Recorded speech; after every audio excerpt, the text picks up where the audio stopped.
No, aspoň takto očistené bloky, aby boli. Dôležité, hlavne dosadacie plochy, takisto aj na valci. A oplatí sa taktiež aj prepúšťacie kanále prečistiť. Hlavne vtedy bývajú zakarbonované, keď sa jazdí s upchatým výfukom. Taktiež aj výfukový kanál. Ten sme už prečistili. Hlavne dosadacie plochy natesnenia. Válec je v poriadku. Čo sa týka na výbrus, nemusí ísť. No, hlava taktiež od karbonu. A hlavne dosadacie plochy na blokoch, na ložiska, aby boli čisté. Taktiež si môžeme rovno aj odskúšať tieto púzdierka, či nám nehrkajú. No, by ešte mohlo byť. No, každopádne ich vymeníme. Táto je, no, obidve logajú dosť. Čiže vymeníme aj tieto mosadzné púzdierka. No, po nejakej nie zrovna najkratšej dobe sa mi to podarilo vybrať. Ale s tým, že to púzdro je už tak troška rozmrvené. A máme voľko aj ďalšie púzdro. Takisto ako ložiska, keď nahadzujeme, tak si nahrajeme blok.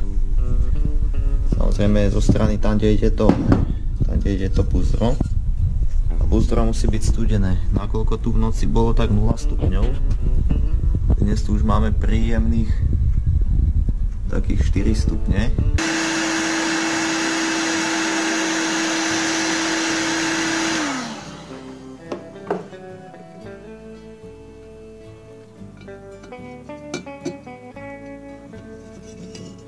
Tak, púzdro máme nové nahodené.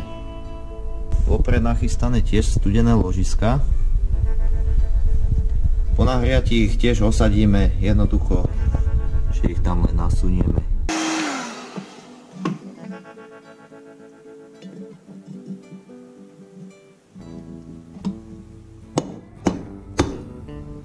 No, ložisko pri nahádzovaní sa mi troška spriečilo, čiže som musel troška odoklepnúť. Samozrejme nie kladivom, ale takouto drevenou ručkou zo šrobováka. Ložisko sa nám pekne točí, hej. Žiadne poškodenia. Takisto si nahodíme aj ostatné ložiska. A takisto do nahriatého blochu nasunieme ložisko. Tak, je tam.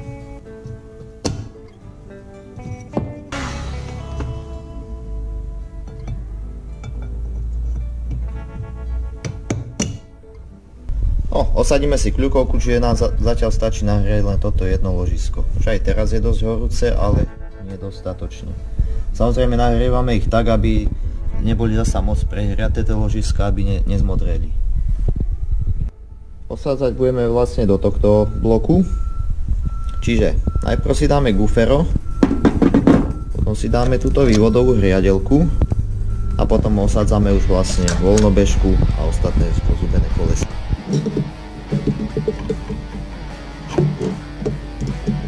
No, jedna segerka pod ložisko, druhá segerka pôjde vlastne, aby držalo toto ozubené koleso.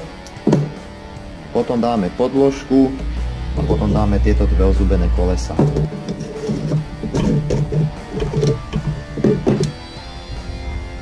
Tak. Čiže tú podložku. Ozubené koleso. Ďalšie ozubené koleso. Takto. A potom už vlastne voľnú bežku. Takto to má nejak vyzerať zložené. Dáme si sem teraz tesnenie. Zoberieme si olej M2T napríklad, pretože je to najkvalitnejší olej. No. Namažeme ním riadne tesnenie, takže nakoľko je tak stúnutý z tej zimy, čo tu bola. Už je steká.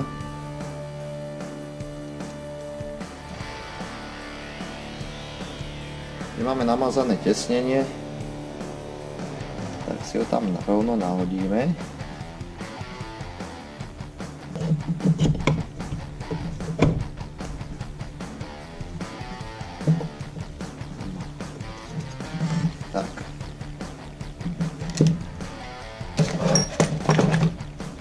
To máme, popravíme ešte tesnenie. Po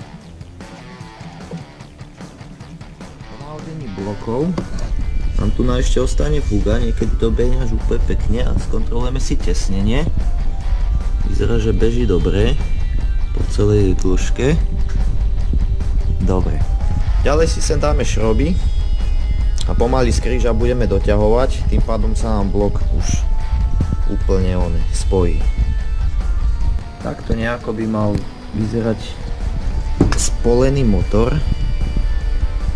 Ľukovka sa nám musí ľahúčko točiť. Pravím ľahko, tak aspoň nejako takto. Ďalej si sem nahodíme magnet. Hviezda by sme nezničili. Sem sa dáva takýto kolík.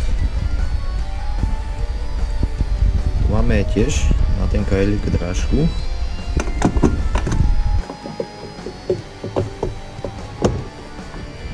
Teraz tam zasadou. Odklepneme. Neviem, či sa nám ľahko točí. Točí sa veľmi dobre.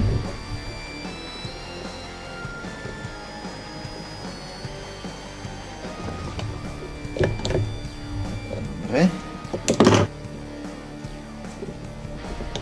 Nedoťahujem to nejak na silu, pretože by ten hliníkový závit sa mohol strhnúť.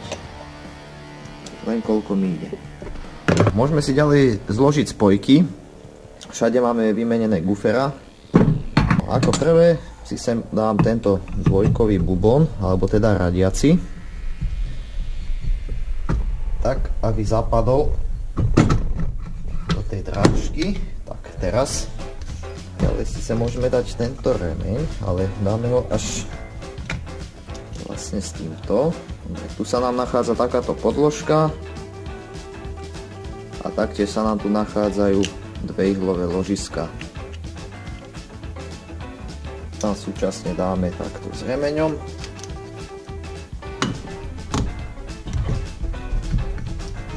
Tak nakrútim. Tak, zapadlo.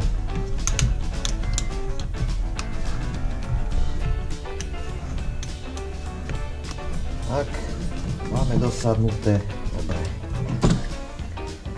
Dobre, takže toto je štartovacia spojka a tu máme rozbehovú spojku. Tu vlastne nasadíme na kužel. A tu niekde som mal aj mačicu.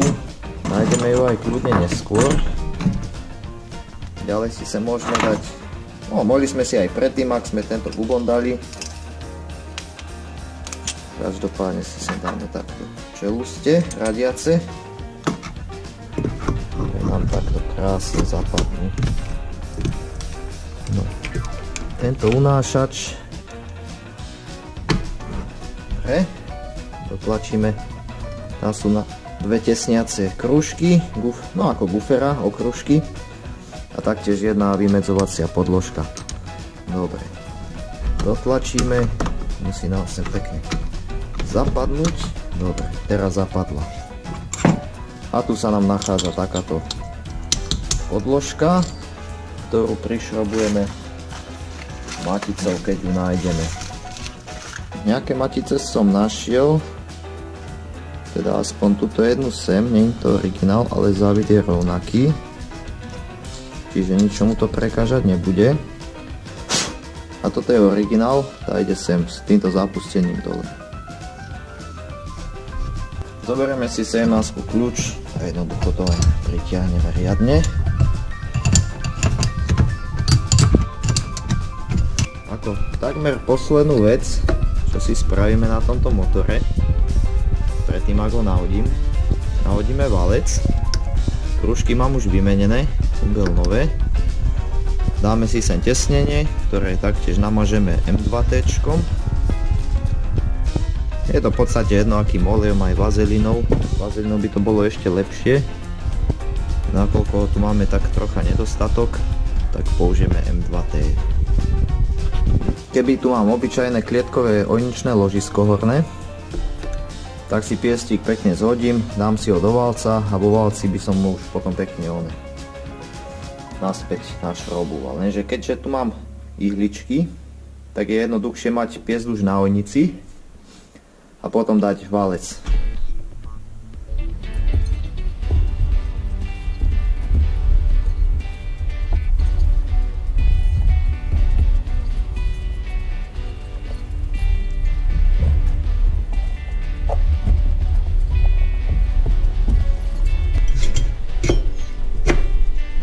Nič zložité. No. A ako poslednú vec si tam už len hlavu našrobujeme. Pod hlavu tesne nejde žiadne, aj keď sa vyrába, ale keď je dobrá rovná hlava, no tam nie je treba.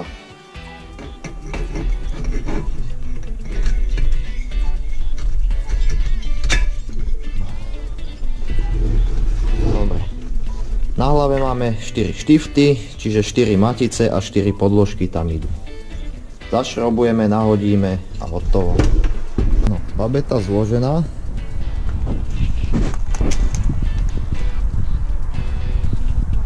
Ale s prvým štartom ešte chvíľku počkáme.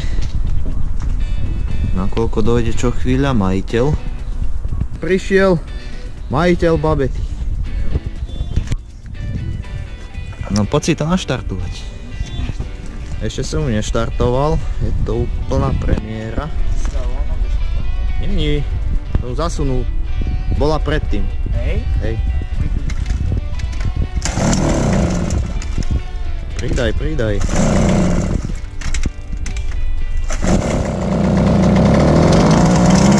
Je to úplný prvý štart.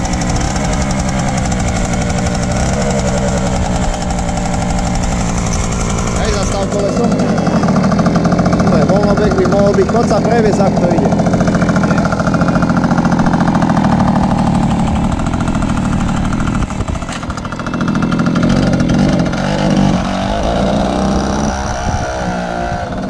Ešte to dusí, má tam zmes pritiahnutú.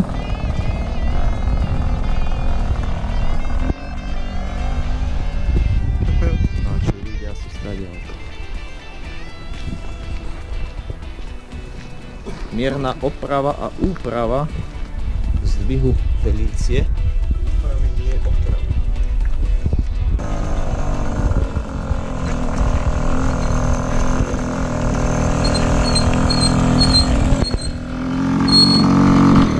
Tak jak to ide? Fajno to ide. Ťah, aký dobrý? Dobre zaberá. Spojku som počul, čiže tá dobre zaberala. Iba dobre ide teraz. Možno koleso predné. Neviem. No aj zadné trochu. Takže, aké máte pocity z jazdy? Popiči ide. Lepšia, keď si ju kúpil? Veru. A teraz už ani tak nezjape. Však No, hej, podľa mňa podfúkovalo pod valec. Je to možné. Keďže tam boli tie nepárové bloky. Je to možné.